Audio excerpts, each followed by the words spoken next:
Hello, and welcome to this video on the second channel, which, as you probably already know, is the GM prep video for the fourth session of this campaign. So I have had a couple ideas. So the first one is just a reminder about the party perhaps going to the Dragon Eye, although originally I thought that it would be good for the party to at least go here to have a look at the items so that they can maybe buy a couple magic potions, or they can get an idea of how to break Mama's brother out of prison, or just that sort of stuff. Last time I mostly decided that Mama's brother isn't going to be in the prison anymore. Having this potion here, if they do link that to breaking Mama's brother out of prison, then... Although last time I said that if they do try to break Mama's brother out of prison, then I will move him back to be there. At the moment it's like Schrodinger's brother. I don't know if Schrodinger had a brother, but if he did, this is him. I think I do still want the party to go to the Dragon Eye and at least have a look at some of the items. So Sorum will probably tell them to maybe have a look at the Dragon Eye while it's already too late to set out for Veil Rift. Alea? Was that her name? Alea, yes. I'm gonna make her a level 1 bard. Actually, tell you what, I'll go through my notes now, just so that this makes sense context-wise. I was thinking that the stone entrance structures to the mini-dungeons, they have writing on it, which is in Deep Speech, which is the name of the language. Think of it as kind of a eldritch, Lovecraftian aberration language sort of thing. If they do take this woman along on the adventure towards Veil Rift to maybe convince the clerics there to lift the curse at a cheaper price or something, or maybe in return for something else, then that could be a way that she might be useful.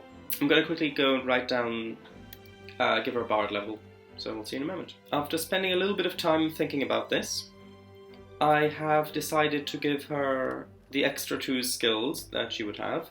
So Persuade and Deception both use Charisma, and they're both class skills, which means she adds her Proficiency bonus, which is 2, and Charisma is 14, so that's a +2 from that mod, so +4 for each of those. I decided to give her the cantrips of Prestidigitation and Friends, which I think could be quite interesting if it comes up, especially if she maybe tries to use that on one of the players. Who knows?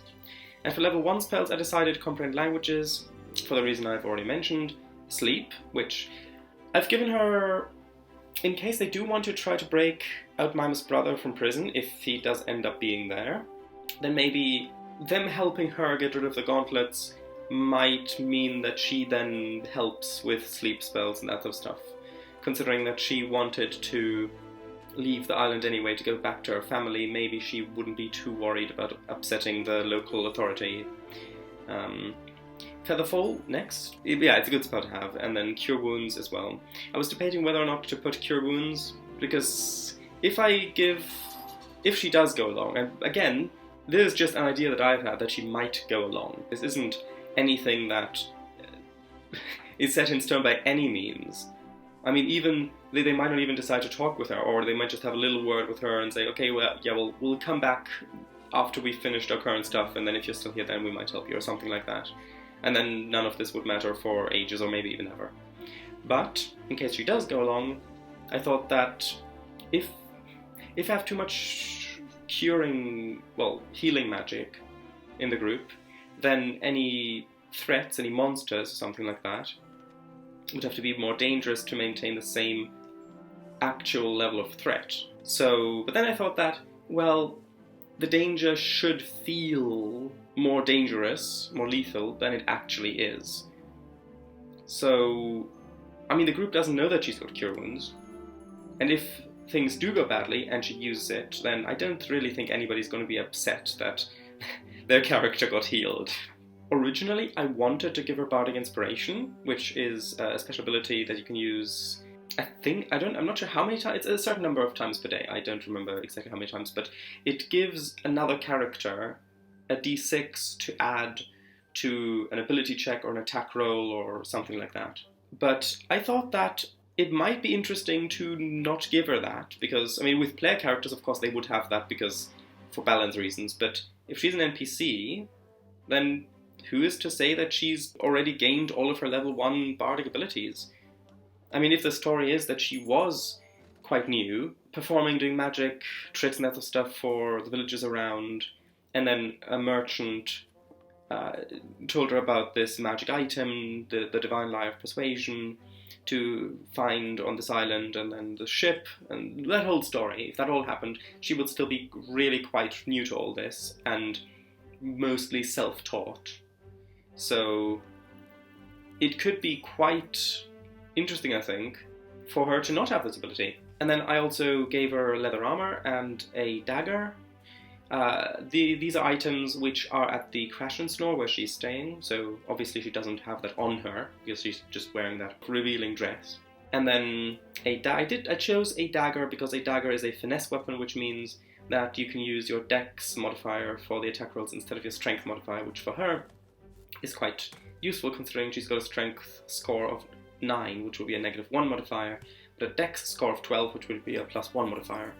Right, so I was thinking about how Sodom might get the party to leave the road to go into the woods to get to this mini-dungeon. I was thinking that maybe it's a complex of mini-dungeons, so you've got for each different kind of school of magic or kind of magic user, you have, Zintar has one separate mini-dungeon. It's just like this octagon, like of stone bricks, this octagon of straight walls, and then just a slanted roof that goes to a point.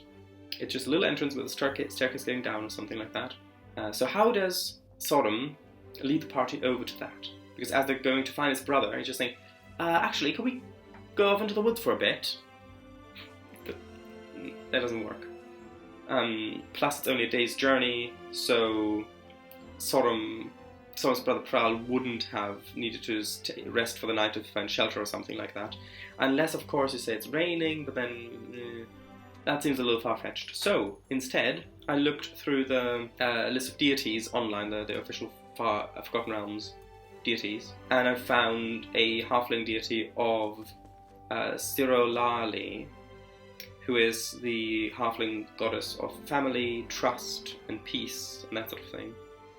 And so I was thinking, maybe, as they were going, even before they set out, so that it doesn't seem any more suspicious, Sodom would say there was a little bit of a falling out between Pral and his wife, and that Pral, as he was going past near where the shrine is, he would have maybe left the road to pray at her shrine, so that peace comes back to his family and trust is restored. Again, those little entrance structures, there's a little mini dungeon for each different kind of magic user or school of magic, and they've all got a number above them, like engraved into the stone, so that the people maintaining these, the minions maintaining these, it would be easier to direct them to which one they need to maintain, and that they are similar to what Elia was led down into, because if you recall, her story is that she found a party on this island, who were the people receiving her on Zintar's minions, who led her down into one of these mini dungeons as a preliminary kind of test of her powers. She didn't die, but she definitely failed. The specific structure that she went into, I don't think would be in this complex, because this is specifically for wizards and the different schools of magic wizards have, but maybe a couple of miles in the same area or something like that. Although who knows, could have been somewhere else. The next thing is that when they get to the shrine, which, the way I'm picturing it, yeah, it would just be a pretty nondescript statue of a goddess, maybe even a goddess, who knows, which our cleric, I'm assuming that he's got knowledge religion, I'm not entirely sure, but he might be able to roll to see if that actually is Sirolali or not, in which case, no, it's just a pretty generic shrine, which is another little potential hint that things might not be as they seem. Then Sorum finds a cufflink from his from his brother's outfit at the entrance of one of those shrines, which is the shrine of the divination school, and that's then what brings him to go in. As for the interior of this shrine, because of I don't have really much time, I think I'm just going to improvise the interior layout. I'm just going to draw it on a new screen in Roll20, just with the built-in tools, like you would if you had a battle map on a physical table and you'd draw it in as the players go. But I did have one idea for it can't be a lock. So the idea was to have a series of rooms behind each other, where each room has a locked stone door, and there are 20 there's like a shelf of stone, and there are 20 kind of trays set into it, and there is a dice, a d20, and each tray has a number above it. The solution is that you've got to roll the die in one of those trays, and it has to roll the number that is above the tray. If that happens, then the door opens. If it doesn't happen, well, then the entrance door shuts and, I don't know, something bad happens. So it could be something as simple as a stored spell. Yeah, I think that might be the best solution, because that also doesn't require any cleanup afterwards. So, although maybe that's an interesting thing. Maybe it should require cleanup. And that's a hint that this place is being maintained. Some mechanism, a magic item in the ceiling that's hidden away. If you get it wrong, then the spell goes off. I'm going to have a look at the list of spells to figure out what that is exactly. But anyway, so if you get it right, then the door opens to the next room. And I was thinking maybe having like 4 of these rooms in sequence. Now the idea behind this is that a divination wizard, like Mr. W's character is, has the ability, depending on the level, to substitute any die roll, any d20 roll, with one that they've previously, at the beginning of the day, as a player, rolled. So when Mr. W re-rolls those 2 dice at the beginning of the next day, so before they get here, then as they get here, Mr. W can then just say, okay, well actually I rolled a 7 this morning, a 7 and a 9, so I'm going to roll this in-game die in the tray by the 7, that has the 7 above it, and I'm going to substitute the 7 that I previously rolled with that one, and so then it rolls 7. And then the door opens.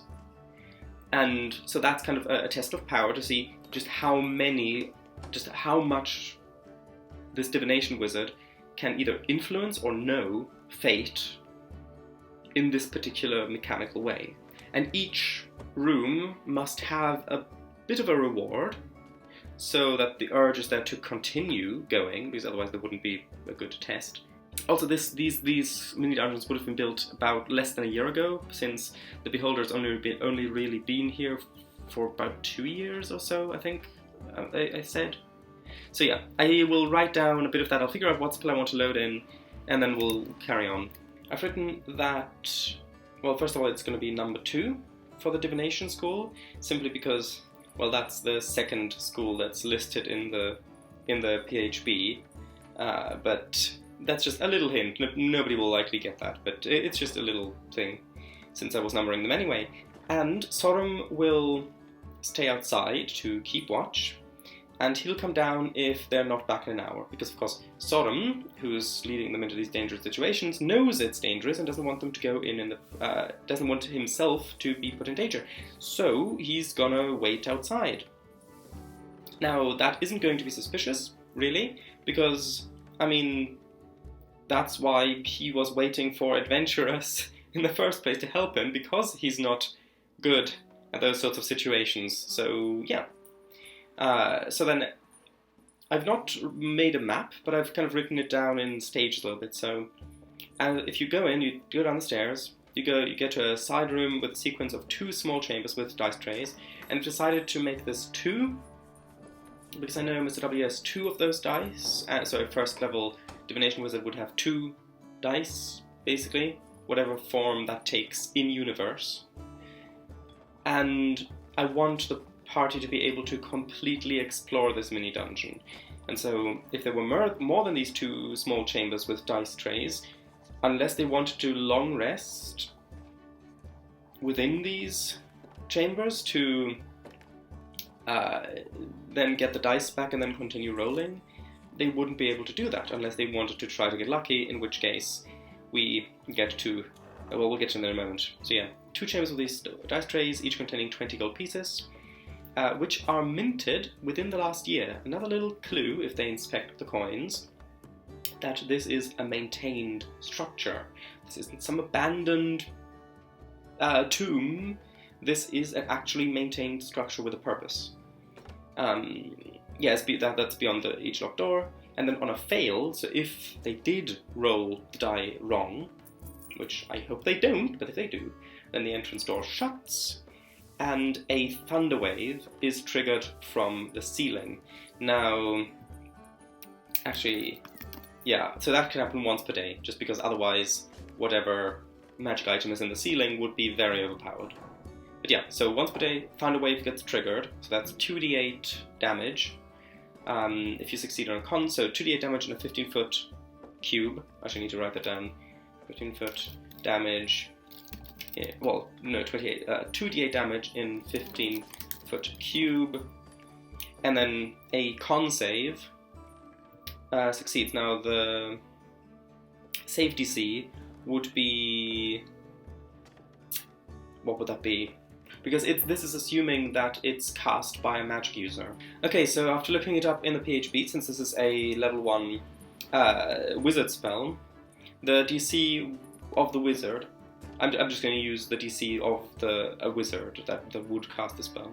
So it'd be 8 plus the proficiency bonus, which would be 2 if it's a first level wizard, or even a few levels higher, plus the intelligence modifier. So I think having a con save with a DC of, well, I mean, as a wizard, especially with a wizard who can put these spells into this magic item, I'd say maybe DC of 14 might be good.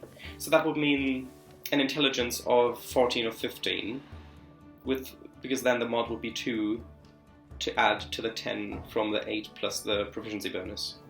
Like, I'm trying to think, is this too dangerous? Because if like, worst case scenario, everybody goes into the room, and actually let me quickly have a look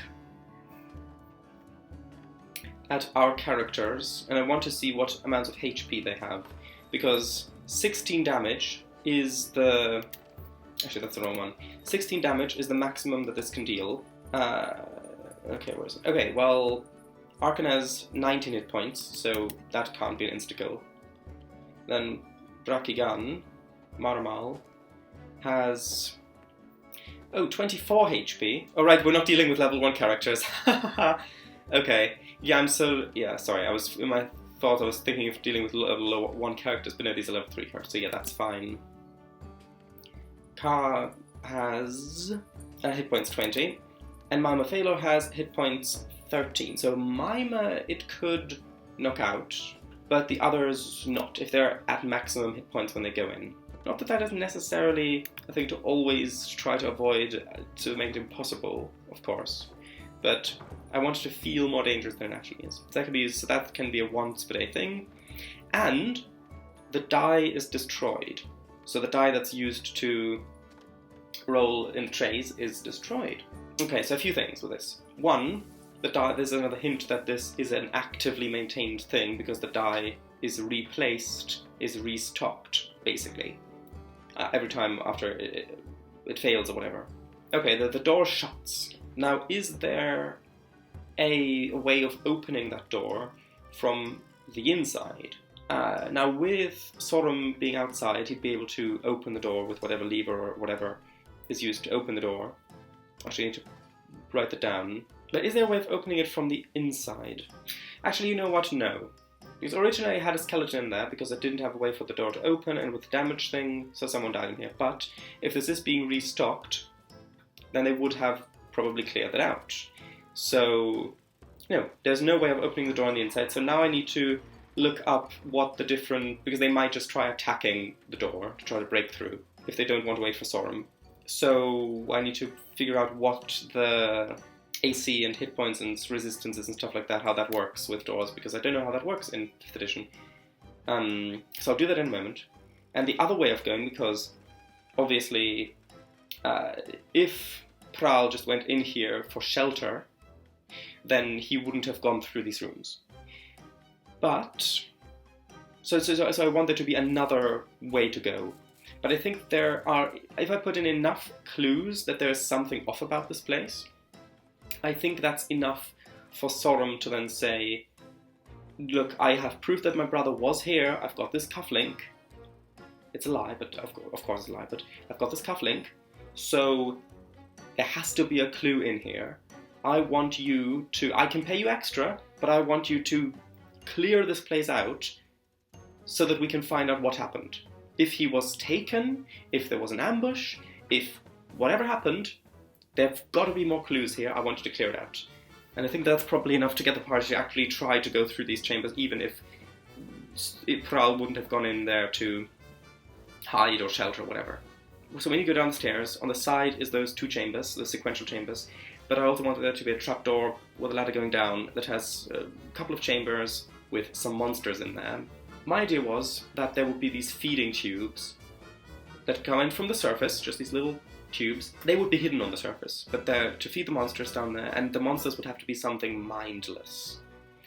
And so I'm going to have a quick look. So I'm going to write down, I'm going to research how the door stuff works, breaking through doors, and I'm going to have a look through the monster manual to find an appropriate monster, or maybe sets of monsters. Maybe if there are, actually maybe that's a good idea, maybe having 4 rooms, so 2 by 2 chambers, and each one of those contains a specific monster, and they're separated with doors, and there's no other way to go there. It's just these monsters in this room, and there's no lore reason for why they would be here naturally or anything like that, because of course this is all staged. So yeah, I'm gonna do that. I'll be back with you in a moment. After looking through the DMG, so I'm new to 5th edition, and so I wanted to do it by the book, but I couldn't find any rules for how hard it is to break down certain types of doors.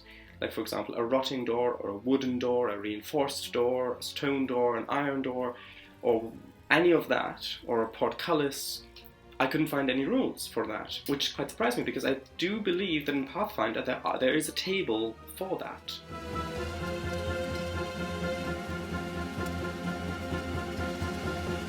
But apparently not in 5th edition.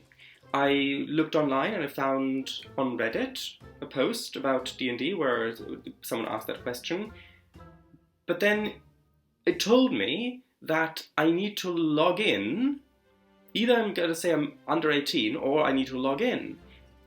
No, Reddit, I'm not going to do that. So, well, it's a stone door, so I guess the point is moot, because if they were to break it down, so the way I'm going to rule it is, to even have a chance of breaking it down, they would have to have the appropriate tools, so like a pickaxe, for example, or a stone chisel with a hammer or something like that, and it would take them definitely longer than an hour in which Sorum would come down to open the door for them.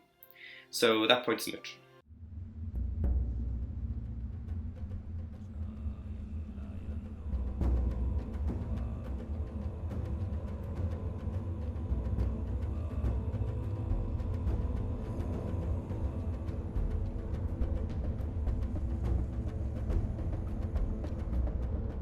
Although it was interesting research experience. Right, next monsters. I'll still have to have a look at the monster manual. I'll be back with you in a moment. That's interesting. Carrion crawler, maybe. Oh, although it says the target is paralyzed. The target can repeat the saving throw. Okay, so that doesn't seem very fun, especially if this is the first bit of action that we've got, because imagine that, they go down, there's a monster, I don't know, some of my players might be looking forward to more action and getting to use some of their character's abilities, and then it's slap you with a tentacle and now you're paralyzed and you can't do anything. That's not fun. So let's continue looking through this a bit. Right, Dark Mantles. Where's the attacks? Oh right, it's on the side on these ones, yeah. Attack +5 to hit, reach 5 foot. 1d6 plus 3 bludgeoning damage. If the target is medium or smaller, the Dark Mantle has advantage on the attack roll. It attaches by engulfing the target's head, and the target is also blinded. Okay. Yeah, you can get rid of it by a successful DC 13 strength check. Darkness aura once per day. A 15-foot radius of magical darkness. Blah blah blah. Dark vision can't penetrate this darkness, and no natural light can illuminate it. Yeah, I think that is interesting. Okay, I don't have that much time left. Yeah, I think I might just have to come up with the rest of these tomorrow before the session, and then you'll just see what I've chosen based on what they find, if they even get there. I mean, the likelihood of them getting there next session is admittedly rather low, but maybe. I'm just looking through. Maybe there's... Oh, hold on, what was that? Grick. Multi-attack. The Grick makes one attack with its tentacles. If the target hits, 2d6 plus 2 slashing damage, and then if that hits, the beak is 1d6 plus 2 piercing damage. So negative 3 intelligence. It's got... Yeah, because I don't want the players to talk to these, because that's not what Zinthar would have envisioned. Although it does have damage resistance to bludgeoning, piercing, and slashing damage from non-magical weapons, which means that we'd mostly really be relying on the spellcasters to do a lot of the work, because damage resistance halves damage dealt to the creature. Although I might just, if I like the idea of this creature, I might just reduce its hit points or something like that. Maybe 13 hit points. Right, so I think that's pretty good. Not that much today, but yeah, I've got to go now, so I'll see you tomorrow for the live stream. Bye-bye.